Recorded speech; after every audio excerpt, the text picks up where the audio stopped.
Halo para konco GC. Assalamualaikum warahmatullahi wabarakatuh. Waalaikumsalam. Salam sejahtera. Waduh. Salam GC. Kembali kita bersua pada hari ini pada program podcast pengembangan keprofesian berkelanjutan. Jangan pernah bosan dengan saya, Cak GC, yang akan memandu acara ini, yaitu acara ngobrol pintar. Maksudnya sambil ngobrol sambil menambah kepintaran. Bersama dengan kita kali ini adalah Bapak Insinyur Ruslan Hidayat MSI MP. Beliau ini adalah tenaga ahli PBG dan SLF Kabupaten Jombang. Juga adalah Dekan Fakultas Teknik Universitas Darul Ulum Jombang. Sekaligus beliau ini juga asesor di LSP Gatensi Karya Konstruksi, yang mana beliau ini adalah pemegang 5 bidang keahlian SKK. Kemudian beliau ini juga Wakil Ketua 1 PII Kabupaten Jombang. Assalamualaikum Bapak Ruslan. Waalaikumsalam warahmatullahi wabarakatuh. Pada kali ini tema kita adalah metode pembuatan rumah sederhana murah tahan gempa, yang mana relate terhadap skema pekerjaan yang kita punyai ahli perencanaan bangunan gedung tahan gempa. Sebelumnya perlu diketahui juga bahwa mulai podcast kali ini ada sesuatu yang berbeda, yaitu para konco GC atau viewer boleh mengikuti podcast ini secara gratis via Zoom. Namun demikian, bila para konco GC atau viewer memerlukan e-sertifikat dan poin yang mana nanti bisa dipergunakan pada waktu untuk perpanjangan SKK dan sebagainya, maka akan ada link Google nanti yang mana para konco GC bisa mengklik sesuai dengan klasifikasi viewernya, apakah itu umum ataukah itu ber-KTA Gatensi ataukah SKK ber-KTA lain ataukah mungkin mahasiswa atau pelajar dan sebagainya. Nah, itu pun berbayar menginginkan untuk mendapatkan e-sertifikat dan poin. Dan satu lagi, acara podcast ini juga membuka peluang untuk bekerja sama di bidang sponsorship. Nanti untuk lebih jelasnya bisa menghubungi nomor yang tertera pada flyer pengumuman Zoom yang sudah terkirimkan, yang sudah diketahui. Di situ nanti bisa dijelaskan oleh panitia dari kita bagaimana lebih detail mengenai program sponsorship tersebut. Baiklah, pada Pak Ruslan, kita langsung saja mulai acara ini.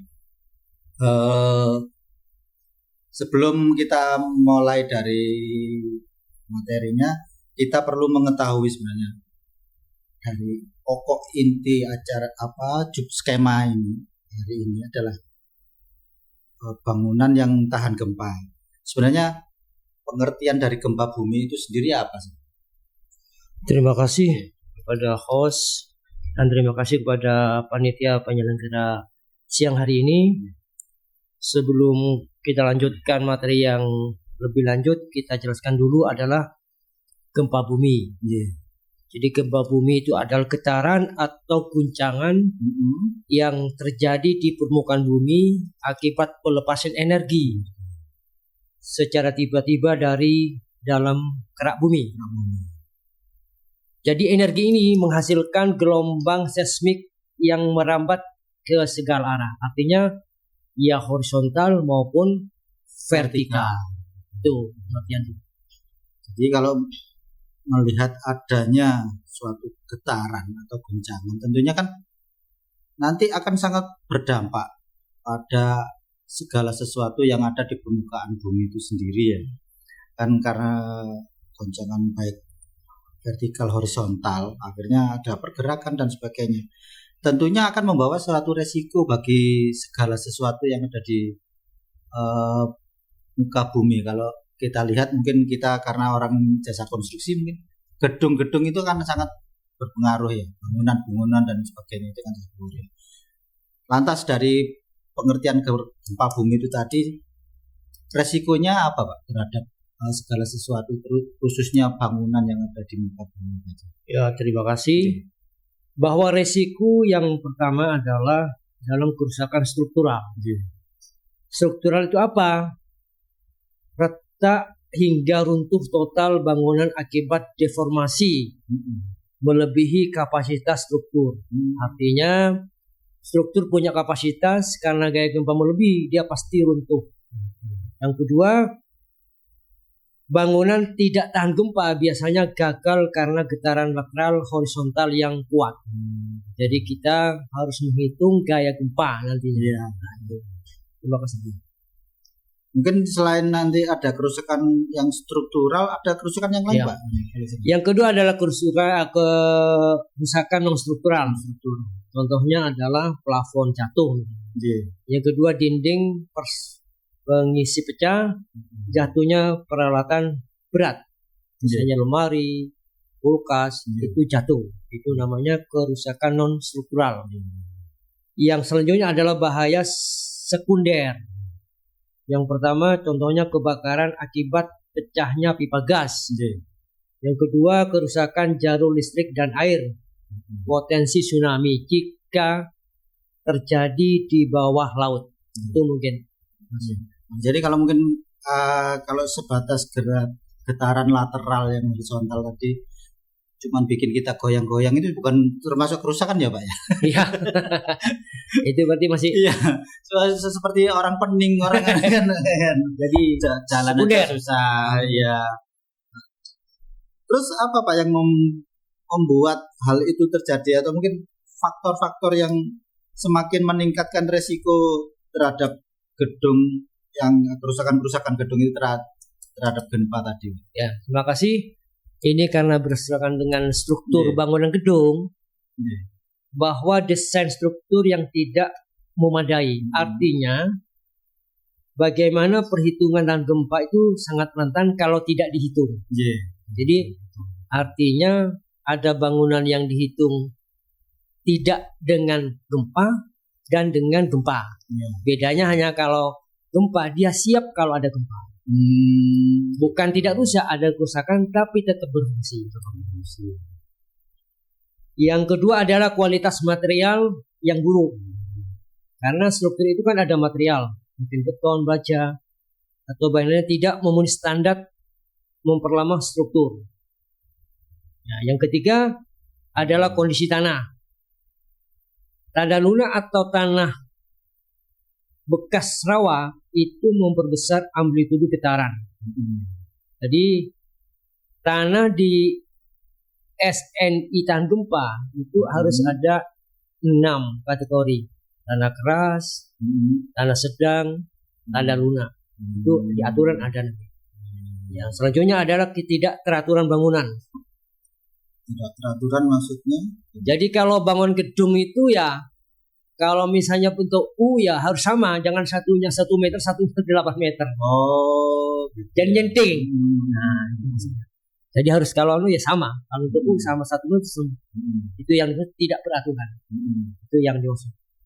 Maksudnya kalau misalkan tidak beraturan itu pengaruhnya di apanya? Jadi misalkan mungkin, atau kalau U yang tidak simetris tadi, tidak simetris, betul. Terdapat kena getaran yang lateral, mungkin begitu bergoyang dia akan sedikit memuntir gitu. Iya, itu karena itu. Karena puntir itu. Akhirnya memuntir. Karena itu. goyangnya tidak seragam. Tidak merata dan seragam. Akhirnya dia ada yang narik. Iya, betul. Memuntir. Betul. Itu pengertiannya. Iya. Sebelum saya lupa, ini nanti kita ada sesi interaksi yang di akhir sesi nanti. Monggo para Koco GJ yang mungkin nanti ada sedikit keinginan untuk membuat pertanyaan, silakan berinteraksi di akhir acara. Saya lanjut, Pak Ruslan. Ya. Jadi dengan dampak tersebut, kalau melihat kita ini kan di negara berkembang, artinya dari sisi finansial, ekonomi, terus sumber daya kan juga masih belum maju, masih dalam taraf berkembang ya, tidak yang kaya terlalu kaya atau pintar terlalu pintar. Mungkin dari keterbatasan tersebut ada metode-metode pembuatan rumah sederhana, tentunya yang murah, yang sesuai dengan kondisi kultural di negara kita ini. Ya. Ada beberapa yang mungkin bisa, yang cocok yang ya. Terima kasih. Ada 4 metode. Yang pertama adalah metode RISA, artinya rumah instan sederhana sehat. Yang kedua metode rumah rangka baja ringan dan dinding panel ringan. Yang ketiga metode rumah tumbuh. Yang terakhir yang keempat adalah Barataga, itu bangunan rumah rakyat tahan gempa. Dijelaskan satu persatu ya Pak? Iya. Apa itu maksudnya masing-masing? Pak. Iya. Terima kasih. Untuk yang metode RISA, itu tekniknya adalah menggunakan panel beton pracetak atau pratekan kecil yang dirakit di lapangan dengan baut. Kelebihannya cepat dibangun, modular fleksibel, lebih tahan gempa karena sambungan fleksibel karena baut tadi. Biaya relatif murah. Ini biaya mungkin hanya relatif murah, 120 sampai 150 juta per unit tipe 36. Itu rumah sederhana. Rumah sederhana. Jadi secara teknis itu berupa panel-panel beton pracetak itu tadi yang ditanamkan mungkin antar berupa murbal tadi untuk konektivitasnya tadi. Ya betul. Jadi antara sambungan balok dan kolom itu pakai baut.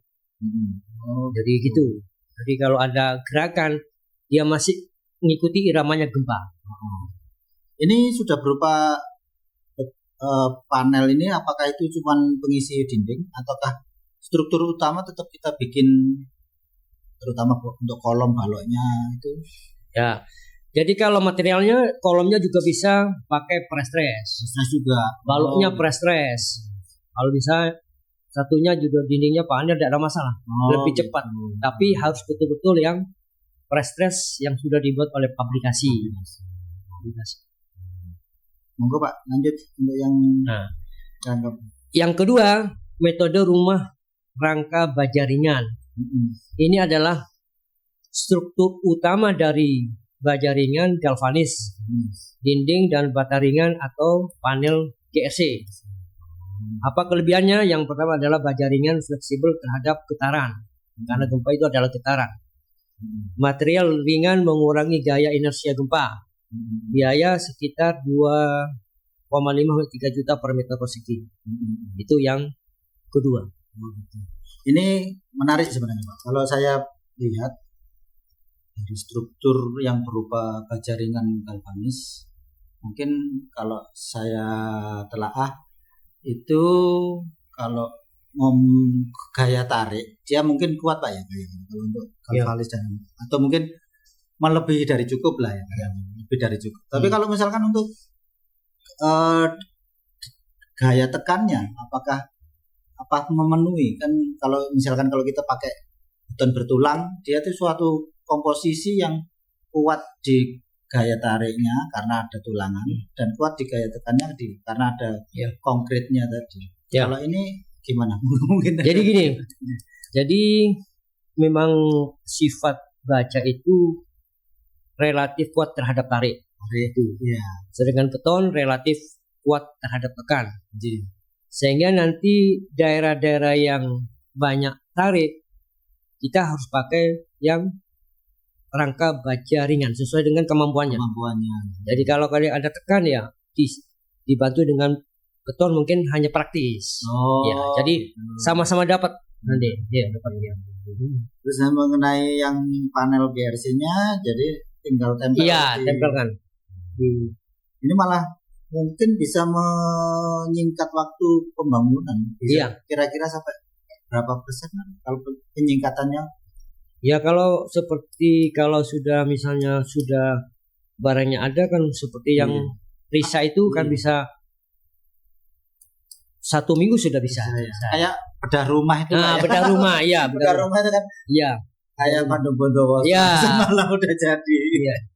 Hanya pondasinya tidak Iya, pondasinya biasanya Lah, pondasi apa lantai ya langsung. iya, tuh. Nggak ada, Tinggal nggak, bor.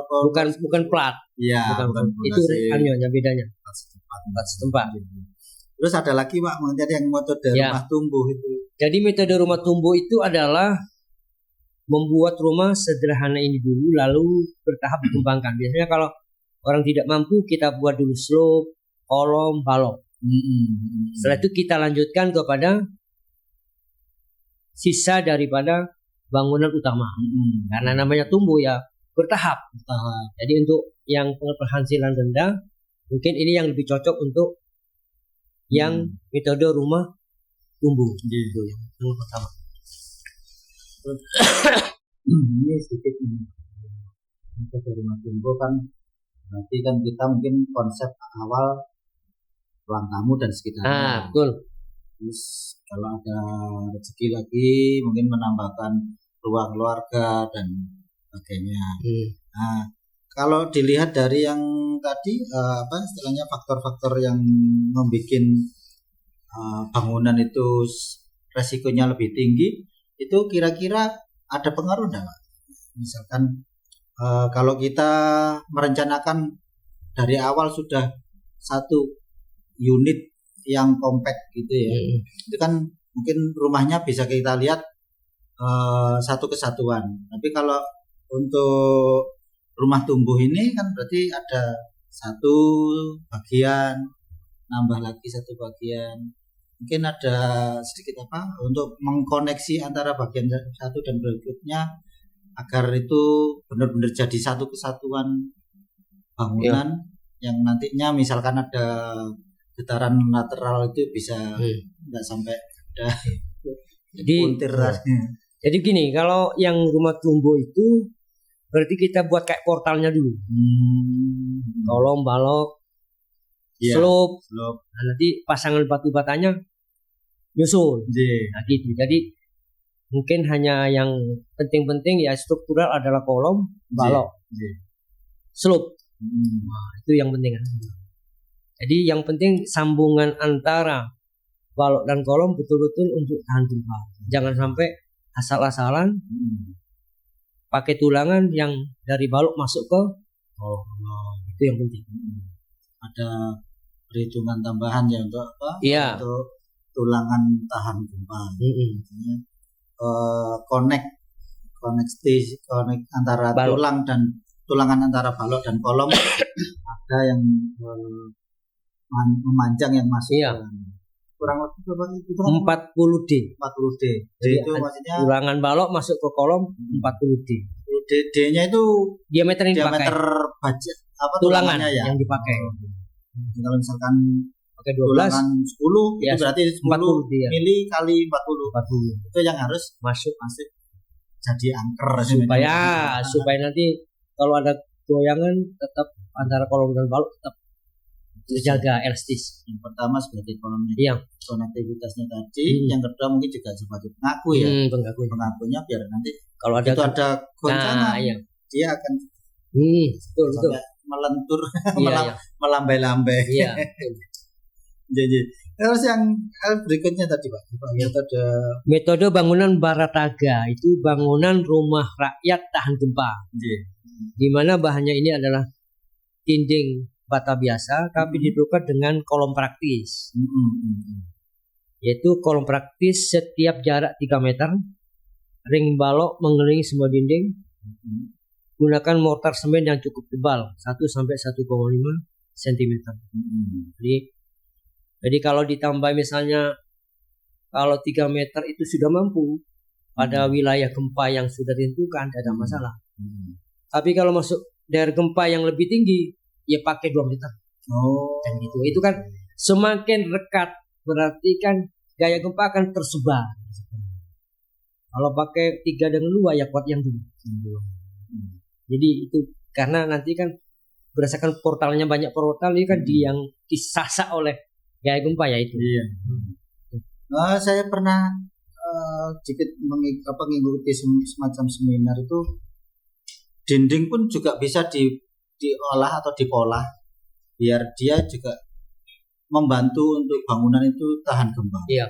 Jadi mungkin dindingnya itu diberi semacam wear mesh ya. Iya, iya. Kembali wear mesh baru kemudian nanti baru dipelur, diaci dan sebagainya. Jadi seolah-olah dinding itu sendiri menjadi kaku, kayak kita bikin shear wall Iya, gitu ya. iya betul. Nah, itu secara teknis apakah ada tuntunannya benar atau salah secara teknis? Ya. Terima kasih. Jadi di metode tahan gempa itu ada yang namanya rangka pemikul momen dengan portal. Jadi gangguannya hanya ya portal itu, kolom balok kolom. Ada yang kekuatan dengan dinding. Boleh, perhitungannya beda. Memang ada. Jadi kekuatan berdasarkan dinding. Jadi beda nanti. Dia bertindak sebagai sekaligus pengatur. Iya. Memang ada. Jadi ada yang sistem rangka itu ya kolom, balok, rangka. Nah, kalau yang satunya ada metode khusus kekuatan dengan bahan dinding. Bukan kekuatan portal, kekuatan dinding. Jadi hanya bedanya di perhitungan. Boleh. Sebenarnya kalau saya bangunan itu apakah semakin kaku semakin baik ataukah kaku dengan syarat ataukah istilahnya kalau sekarang melambai itu untuk mengikuti irama gempa yang lebih aman itu yang kira-kira seperti apa?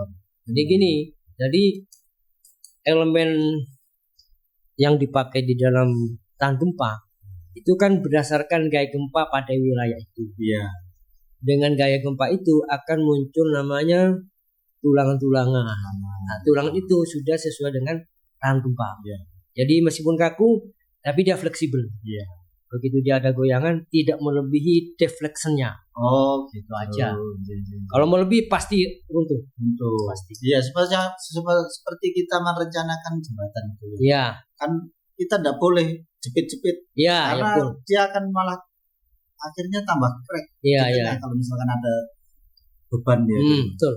Jadi sendi roll. Iya, harusnya kan sendi roll. Iya, gitu. Betul. Kalau artinya kalau dengan ini tadi metode tadi seringkali kita melihat mendengar kalau semakin kaku kan semakin kuat terhadap gempa.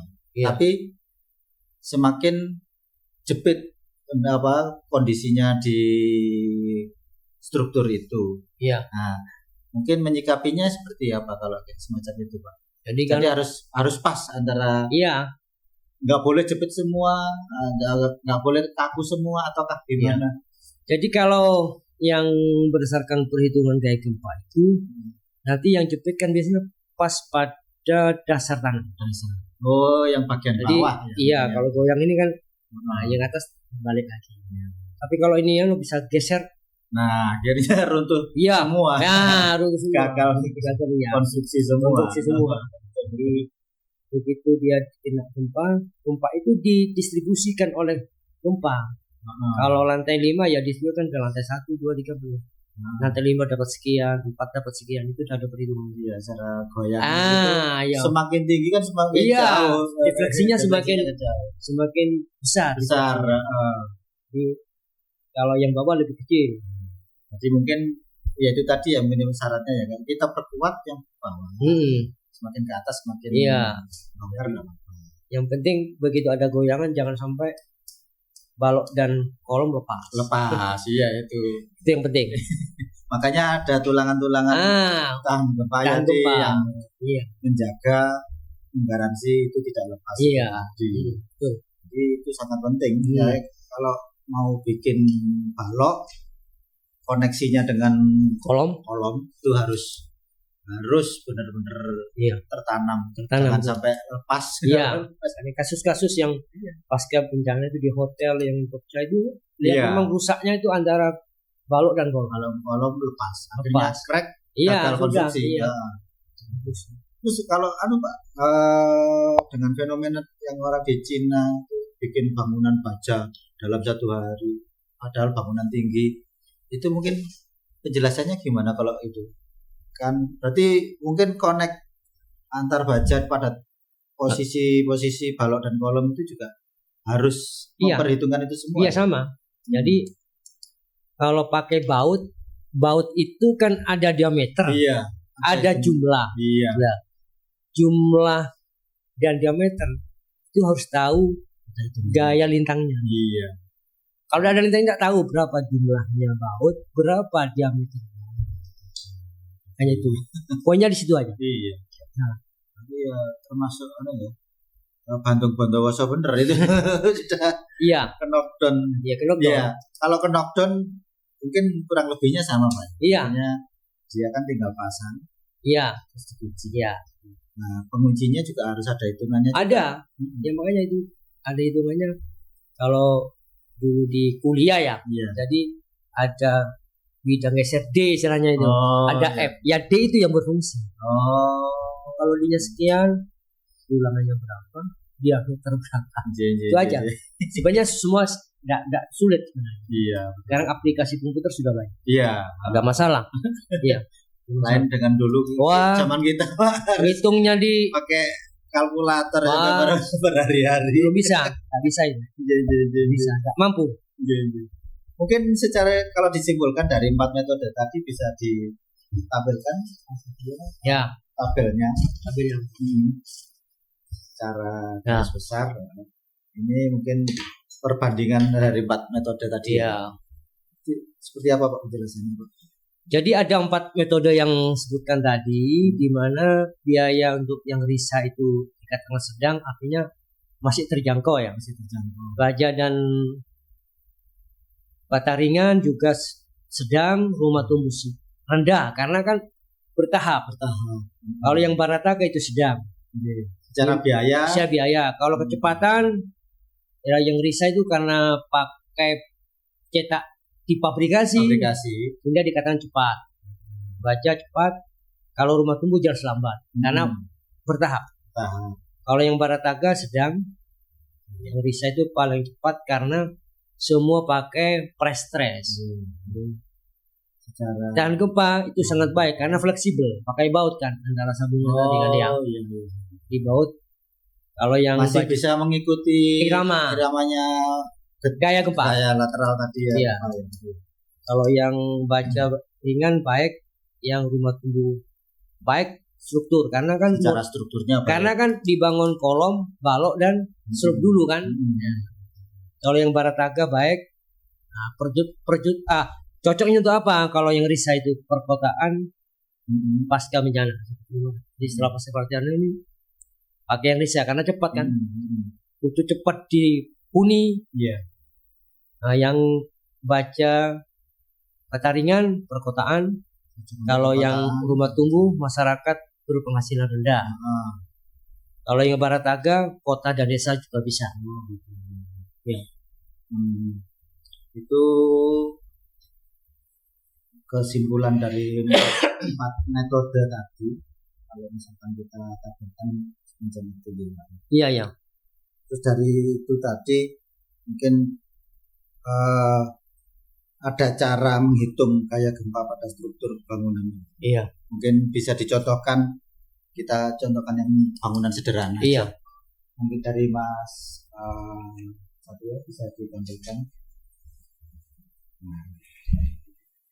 Jadi ini memberikan ilustrasi kepada kita bahwa kalau mau menghitung gaya gempa itu kita coba yang sederhana saja, karena penduduk kita kan menengah ke bawah. Kalau kita ngomong hotel terlalu tinggi. Jadi yang pertama harus ada denahnya kalau 36 ya 6 kali 6 katakanlah seperti yang di gambar itu. Jadi ada gambar denah. Selanjutnya, nah ini adalah potongan tampak depan atau samping. Ini misalkan bangunan satu lantai Pak ya?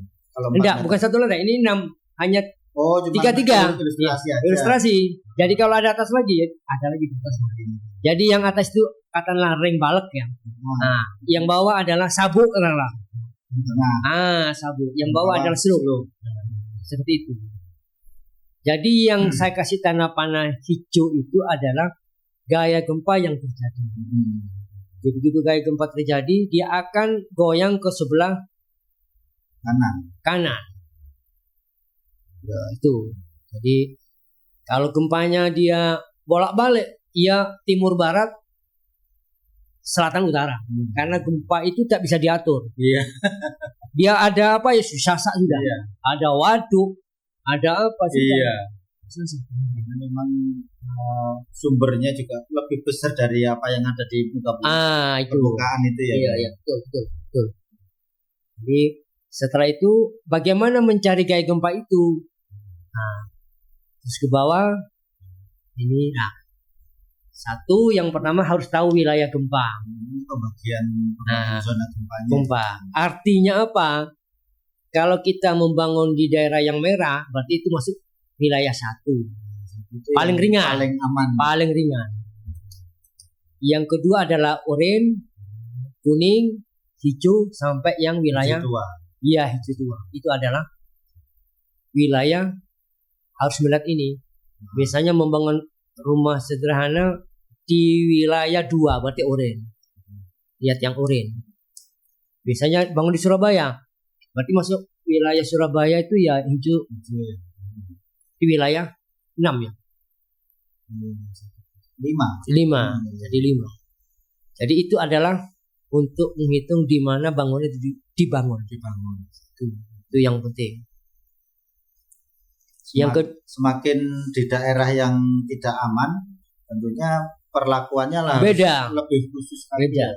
Jadi di SNI beda. Jadi kalau kita lihat ini kan di Sumatera sama Jawa ini kan zonanya hijau tua. Ada yang kuning. Walaupun sedikit. Iya, beda. Tapi kan semakin besar hijau tua. Iya. Itu berarti lebih rawan. Yang hijau. Harusnya untuk bangunan di Jawa lah gitu ya. Iya. Bangunan tingkat tinggi itu juga harus sangat memperhitungkan zona ini. Iya, zona sama. Pokoknya yang tahan gempa harus ada melihat zona. Karena kan tentunya kita tahu kota-kota besar itu kan sebagian besar banyak di Jawa. Tentunya nanti bangunannya pasti bangunan tinggi-tinggi. Iya, betul. Itu apakah mungkin di Indonesia ini sudah diterapkan ke misalnya berencana kah? Iya. Untuk merencanakan bangunan tahan gempa di Jawa harus ini aturan bakunya sudah gitu ya. Jadi sekarang untuk yang PBG itu harus ada perhitungan tahan gempa. Gitu, wajib ya. Itu.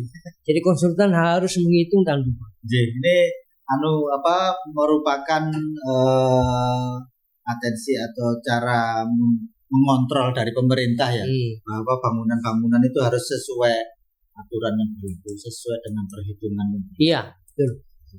Biar aman sih dan tidak mempertinggi resiko terhadap lingkungan sekitarnya. Iya, jadi gini ya.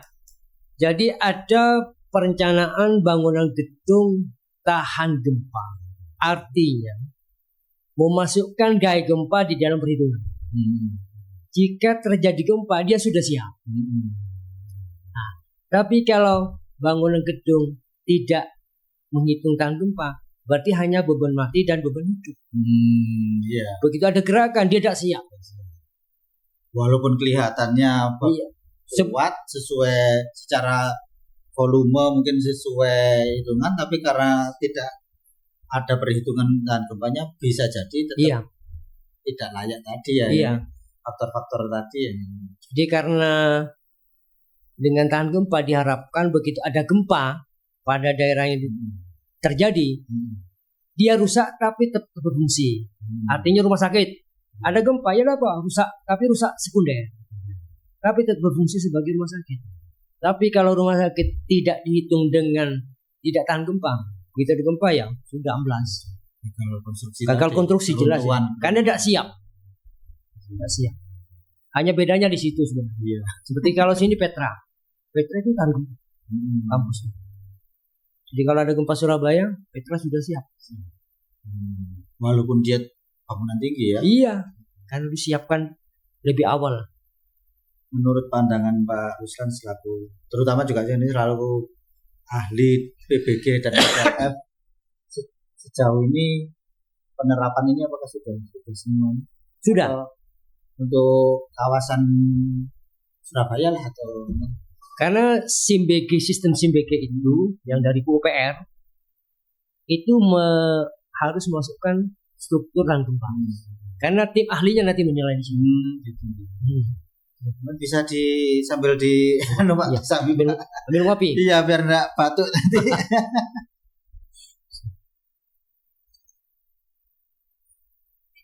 Sambil dicicipi juga enggak apa-apa, Pak. Kuenya. Terima kasih. J.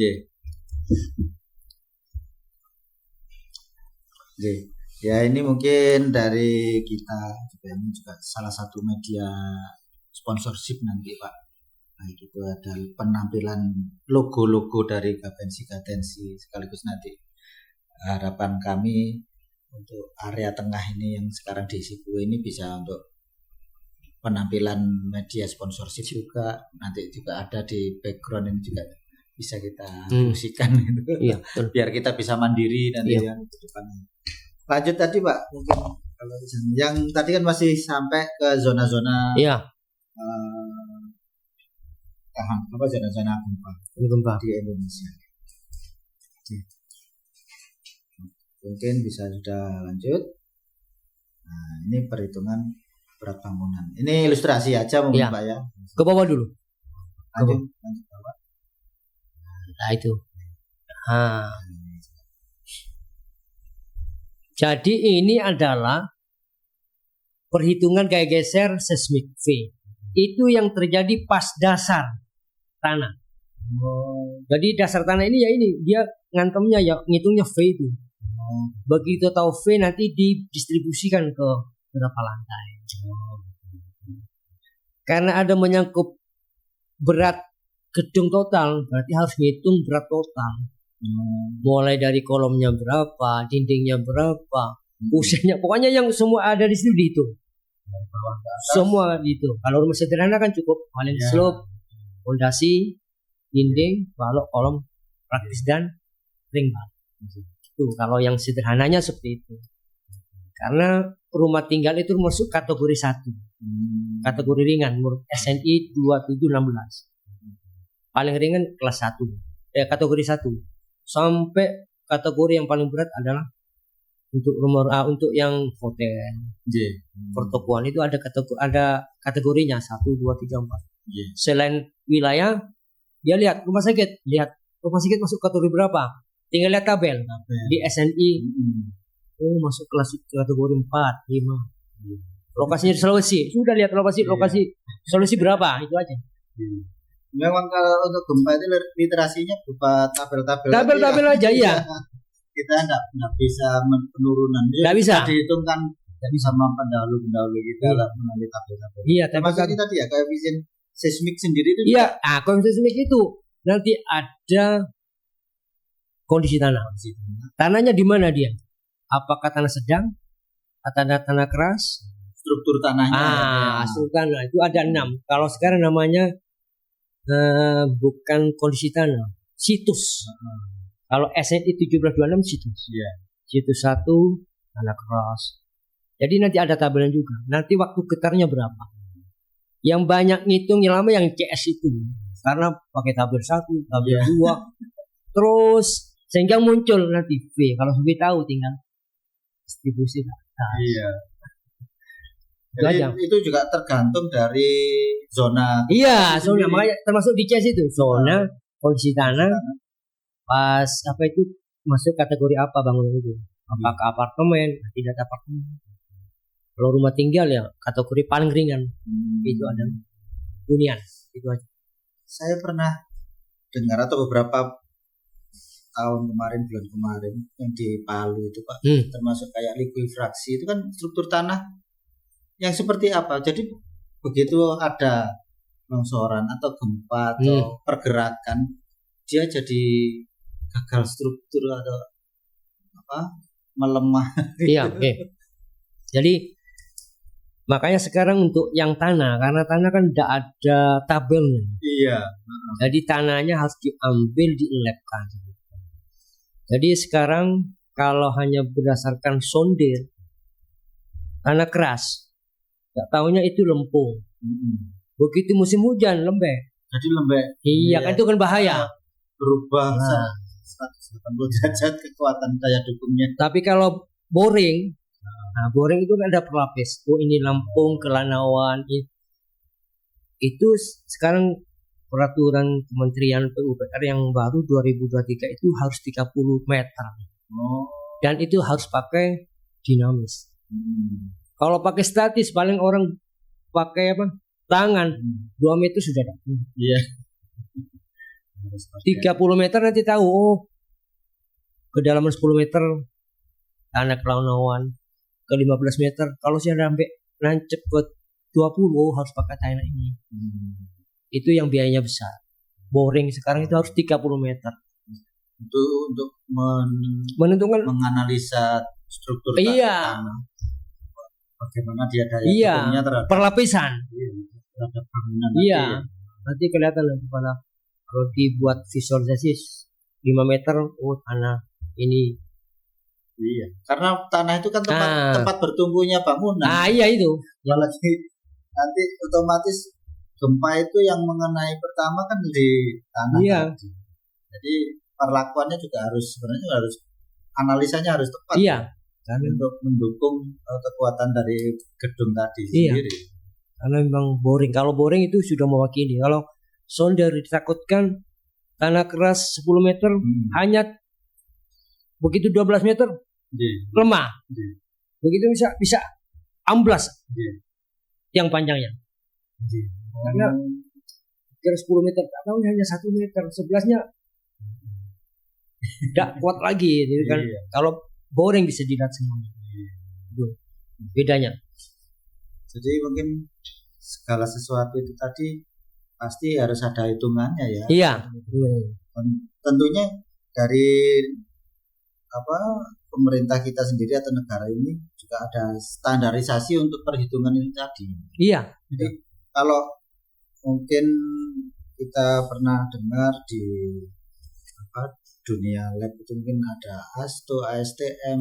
Kalau di Indonesia sendiri kan ada SNI juga. Iya, SNI ada juga. Tentunya untuk menaungi perhitungan tata cara perencanaan ketahanan gempa untuk struktur bangunan gedung non gedung di Indonesia ini kan ada SNI-nya. SNI 2716 tahun 2019. Itu tata caranya itu. Di situ ada mulai situs tanahnya, mulai kategori gedung, bagaimana sambungannya, sudah lengkap di situ. SNI 2716. Kalau kita mau merujuk situ, sudah pasti aman ya. Aman sudah. Aman. Gitu. Terus terkait dengan kita ini kan juga selaku asesor di LSP GKK yang tentunya untuk tiap keahlian itu kan sudah terkait pada jabatan kerja masing-masing. Nah, di mana jabatan kerja masing-masing itu kan juga terrelasikan dengan SKKNI yang sudah dikeluarkan oleh pemerintah. Melalui Permen PU-nya, SPUU-nya. Nah, dari materi kita ini tadi, kira-kira SKKNI yang menaungi atau yang relate itu SKKNI yang macam apa? Jadi kalau saya lihat di punyanya Katensi itu ada 5. Yang nomor 86 tahun 2018 itu tentang membuat panel struktur RISA. Dan metode RISA tadi itu. Yang kedua SKKNI nomor 87 tahun 2015 tentang perakit struktur bangunan RISA. Jadi yang ngerakit sendiri. Yang ketiga adalah SKKNI nomor 88 tahun 2018 tentang perencana struktur bangunan RISA. Ini sudah masuk ke perencanaan tadi. Yang keempat SKKNI nomor 79 tahun 2016 ahli muda teknik bangunan gedung karena ada hubungannya dengan gedung. Yang kelima adalah SKKNI nomor 80 2016 ahli media teknik bangunan gedung. Kayaknya ada punya 2 untuk Katensi itu, ahli muda dan ahli media yang untuk gedung yang hubungan dengan itu. Oke, ada 5 sudah Katensi punya skema itu. yang berhubungan dengan gempa tadi ya. Iya. Mungkin itu dari penjelasan dari Pak Ruslan.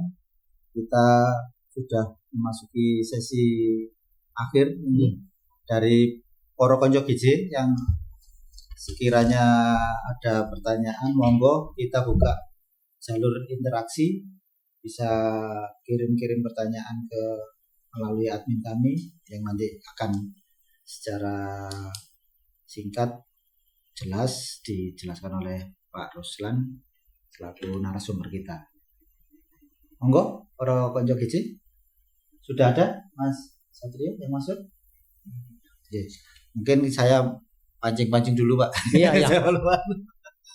Kalau kita melihat Jepang Pak, ini kan sebagai maha gurunya gempa. Iya, karena yang sering gempa. Iya. Kalau di sana kan mungkin dari sisi sumber daya manusianya, terus kemampuan finansialnya juga sudah lebih maju dari kita. Nah, itu mungkin perlakuannya kayaknya ada yang lebih hebat daripada kita. Saya lihat pernah ada kayak semacam gas di bawah untuk fondasi. Itu mungkin bisa ada bantuan penjelasan dari Pak Ruslan. Jadi kalau dibedakan dengan kita yang masih baru sisi di atas tanahnya yang kita perbaiki. Kalau di Jepang kan sudah menginjak ke sampai fondasi yang di bawah tanah yang kita nggak lihat. Ya, terima kasih. Jadi poinnya itu adalah bisa dengan kita kan masih banyak konvensional. Iya, betul. Sedangkan Jepang sudah bagaimana meredam kayak gempa itu. Salah satunya pakai PER misalnya. Nah, jadi PER itu juga sama perhitungannya. Karena dia juga sering di lab. Jadi dengan PER ini dengan goyangan berapa dia tetap akan memperkuat goyangan. Hanya kita kan jarang di lab masalahnya. Iya. Kekurangan kita di lab. Iya. Ya misalnya kalau PER ukuran sekian, kalau ada gempa sekian itu masih mampu enggak nahan bangunan setinggi berapa? Iya. Oh kalau bisa berarti ini lebih elastis kan? Iya. Nah, berarti ini PER ini ukuran ini mampunya hanya untuk lantai 10. Kan beda dengan lantai 20. Mulai kualitasnya, materialnya, iya kan?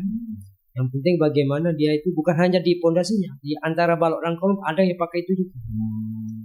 Begitu ada bagaimana elastis, tapi kuat. Di perhitungannya juga sama, perangkatnya sama, hanya dia sudah teknologinya lebih tinggi. Kalau saya pernah lihat ilustrasinya, kayaknya mungkin dari gaya gempa yang begitu hebat, mengenai fondasi tadi itu akan mereduksi ke akhirnya beban atau gaya yang ke gedung akan berkurang.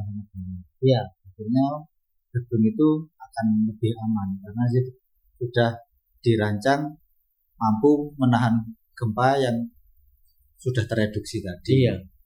Jadi mulai dari bawah maupun join, artinya balok dan kolom, juga dia pakai alat yang elastis istilahnya. Iya. Kalau elastis itu kalau kita kan kemampuannya di baut. Kalau las kan kaku. Makanya pakai yang baut kalau gitu. Iya. Sebenarnya sudah banyak yang meneliti khusus yang pakai PER itu. Jadi karena dia kan lentur ya, lentur. Jadi dia ngikuti gaya, nanti balik lagi. Nah, elastis itu kan gerak tapi balik lagi ke semula, kan gitu. Yang penting tidak melebihi defleksi yang aturannya juga ada, tidak boleh berapa mili, artinya pergerakan simpangannya itu. Ada aturannya juga, simpangan tidak boleh melebihi. Sehingga ya itu hanya simpangan itu bagaimana simpangan 3 mili masih mampu alat itu untuk bisa balik lagi. Iya.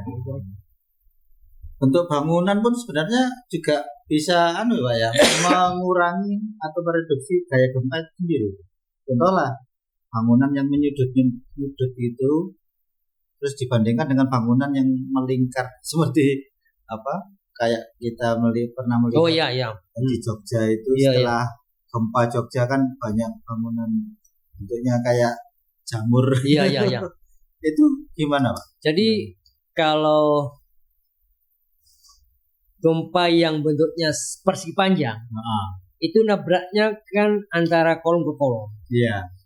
Jadi kolom ke kolom. Tapi kalau bulat dia kan langsung lepas ke anu. Tidak sampai iya tersebar iya gitu, langsung.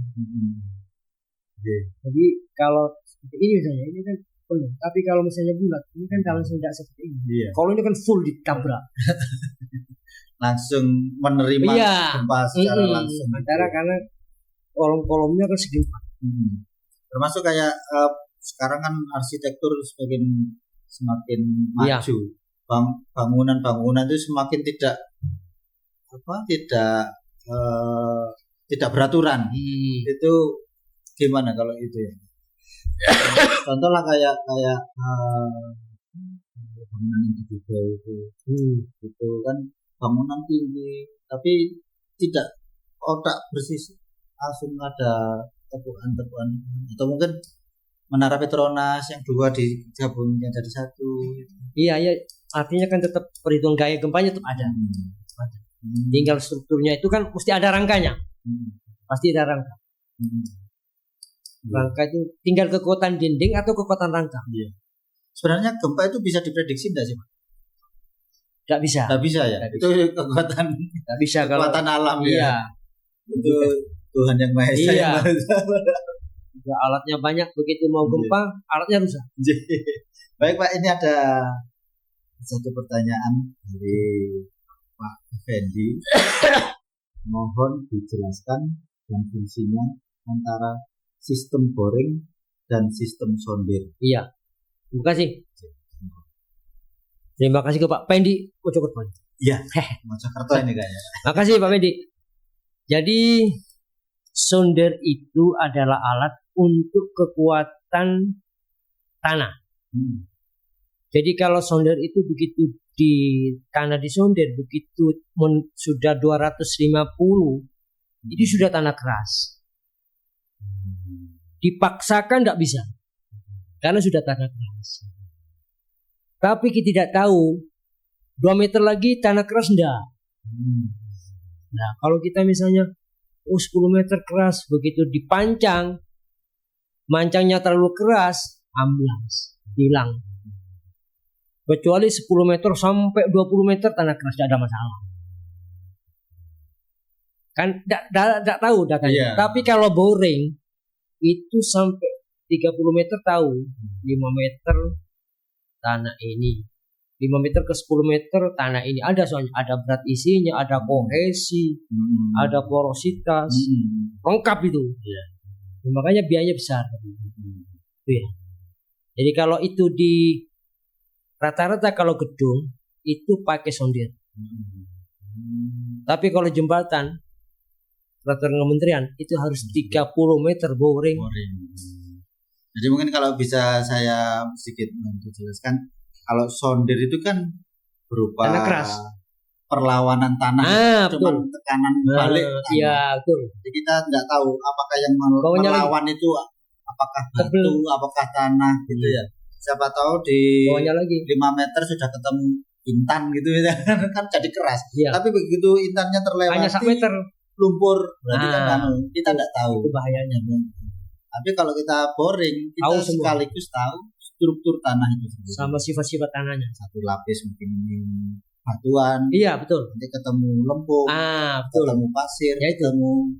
Betul. Ini keras kenapa kok? Karena ini strukturnya semacam ini. Yang berikutnya beda itu strukturnya karena ini. Ada tanah porus juga. Iya. Akhirnya kan daya dukungnya kurang dan sebagainya. Mungkin seperti itu ya. Iya, betul. Jadi tahu per lapis tahu kalau boring. Jadi kalau perencanaan lebih detail. Di pancang berapa? Berarti nanti per berapa meter tidak sama perlakuannya. Tidak sama nanti. Beda. Kalau fungsinya tadi apa yang mungkin kalau sondir tadi masih tanah keras. Untuk perencanaan gedung masih tidak ada masalah. Tapi kalau sudah jembatan boring. Secara aturan harus boring. 30 meter Minimal 30 meter tadi. Gitu Pak Effendi. Mungkin ada yang lain yang ingin menanyakan kalau ada yang perlu dijelaskan oleh narasumber kita.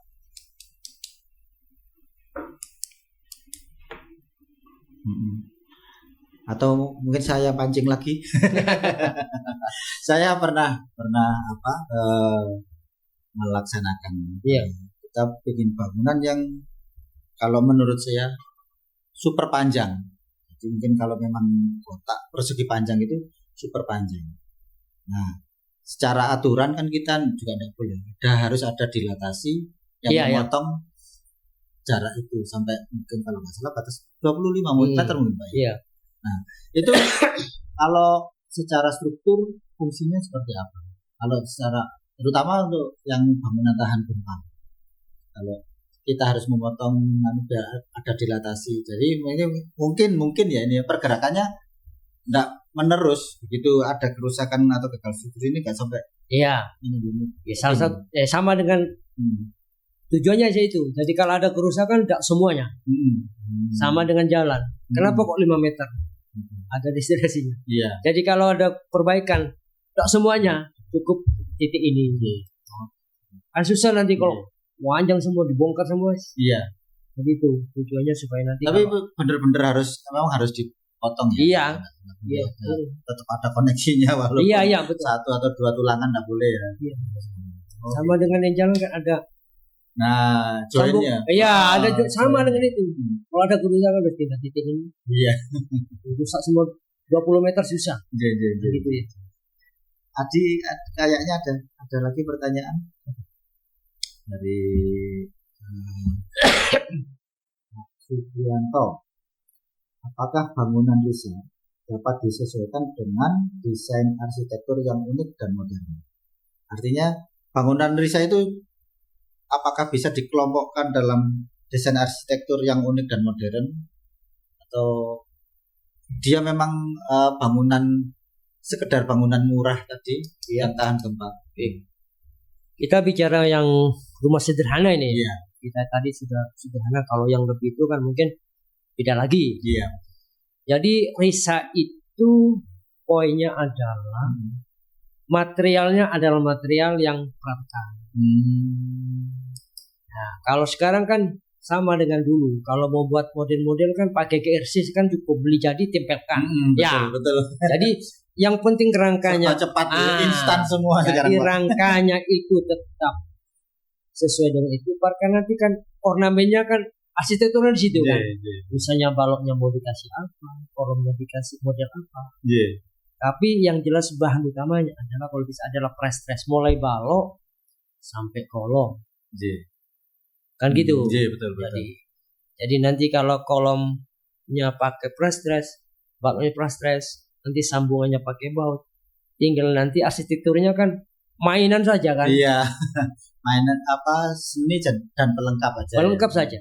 Yang penting struktur itu sudah harus selesai. Tertata sesuai hitungan secara struktur juga ya. Masuk bangunan itu hitungan struktur gempa tadi ya. Iya. Karena nanti kalau misalnya arsitektur yang akan mendesain misalnya, tidak ada masalah. Tinggal pabrik nyetaknya bisa enggak? Nah ya itu yang kadang bertentangan antara arsitektur dan sipil itu. Iya, misalnya di model kayak ini Pak, misalnya, nggak apa-apa. Sekarang bagaimana menarik kabel tendonnya Pak pembuatan? Karena kan press. Iya. Kita stres kan dulu, baru diangker. Iya diangker. Yang poinnya yang penting press. Model itu kan mesti membuat cetakan sesuai dengan yang diinginkan. Iya betul. Bukan juga mahal kan. Bisanya ya bisa. Kecuali yang penting yang struktur utamanya sudah press, model knockdown, parka arsitektur kan ngikuti. Jadi mungkin kedepannya struktur bangunan Risa, kalau dari penjelasan dengan tadi, mungkin bisa jadi satu solusi pembuatan paket rumah Iya. yang knockdown ya. Iya. Dijual lewat Shopee pun bisa. Tinggal rakit knockdown sudah jadi gitu ya. Hanya kelemahannya memang untuk pembuatan itu kan pabrikasinya kan mahal. Iya. Jadi kalau misalnya ada pesanan 300 rumah tidak ada masalah. Tapi kan kita buat, Pak, ukuran rumahku 3x4, satunya 3x6. Nah, Wah, itu susah. iya. Terus buat cetakan macam-macam. Iya. Susah. Kalau praktisnya praktis. Iya, betul. Praktis. Kalau praktisnya praktis. Ini ada lagi pertanyaan. Mungkin tolong dijelaskan toleransi join kolom dengan balok. Iya. Jadi gini ya. Jadi poin gaya gempa itu kan bekerja pada join. Ya. Antara sambungan balok dan kolom. Jadi poinnya berapa kalau pakai baut? Karena baut fleksibel, timbang kelas ya.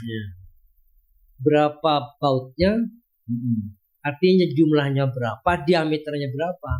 Itu harus tahu gaya lintang. Nah, kalau sudah ditahu rumusnya katanya di ilmu itu ya, tinggal jumlah sama dengan gaya lintang dibagi tegangan baja. Nanti ketemu sudah. Ini berlaku untuk semua Pak ya? Semua. Baik struktur Pokoknya pakai baut sama. Struktur sama. Balok bertulang, beton bertulang. Sama. Kalau rencana pakai baut. Gaya lintangnya iya, dulu. berapa nanti muncul. Berapa jumlahnya, berapa diameternya. Kalau tidak tahu D-nya, gak bisa ngitung ini. Iya. Gak bisa. Ya bisa tapi diaur. Diasumsikan. Asumsinya juga berdasarkan tabel-tabel tadi kalau gempa ya. Itu kira-kira kalau memang tidak ada. Baik, mungkin sebelum kita tutup mungkin saya bisa menyimpulkan bahwa metode bangunan gedung murah tahan gempa adalah salah satu solusi yang diterapkan di berbagai wilayah. Kalau di Indonesia tentunya kita pasti nyari yang berbahan murah, mudah, dan cepat. Terima kasih atas wawasan yang luar biasa ini. Sebelum ditutup, Pak Ruslan ada pernyataan terakhir. Terima kasih kepada audien ya, teman-teman di KTNC. Semoga setelah pertemuan ini kita dapat ilmu yang manfaat. Semoga bisa menyumbangkan pikiran kepada bangsa dan negara, terutama dalam rumah sederhana yang tahan gempa. Biar kita berkontribusi. Mungkin itu yang penting, bisa berkontribusi karena kita di asosiasi di bidang konstruksi. Mungkin itu Pak bisa. Terima kasih. Terima kasih. Sebelum mengakhiri acara ini, khususnya juga bagi yang tadi ikut program yang berbayar, kita absen wajah dulu ya, untuk kita ambil berkasnya sebagai bahan laporan. Monggo kameranya untuk dibuka semua. Kita akan foto bersama dulu. Kita fotonya layar per layar Pak. Jadi mungkin beberapa saat dulu, jangan ditutup dulu. Sambil senyum juga tidak apa-apa. Jangan cemberut semua. Senyum Pak, senyum. Sampun Mas Satrio. Terima kasih atas atensi dari Poro Konco BJ. Untuk berikutnya nanti kita akan berjumpa lagi 2 minggu kemudian. Bagi para konco GJ yang ikut program berbayar, jangan lupa untuk mengisi absensi Google Form-nya yang nanti akan dibuat bahan kita untuk mengirimkan kembali sertifikat dan poinnya. Untuk poin pasti langsung masuk di LPJK ya. kira-kira maksimal 14 hari dari program ini akan dikirimkan ke nomor WA masing-masing. Terima kasih atas atensi dari Porokonco BJ. Saya selaku BJ dan host acara ini bersama narasumber Pak Ruslan Hidayat. Terima kasih Pak Ruslan. Terima kasih. Sama-sama. Kita akan bertemu kembali 2 minggu ke depan dalam podcast yang sama dan pokok bahasan tema yang lain yang lebih menarik lagi. Mohon dan atensi dari Porokonco BJ untuk semakin menyemarakkan podcast ini. Terima kasih.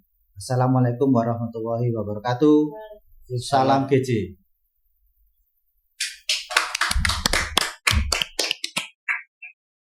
Oke, terima kasih Pak Ruslan. Terima kasih sama-sama. Monggo diunjuk. Ini.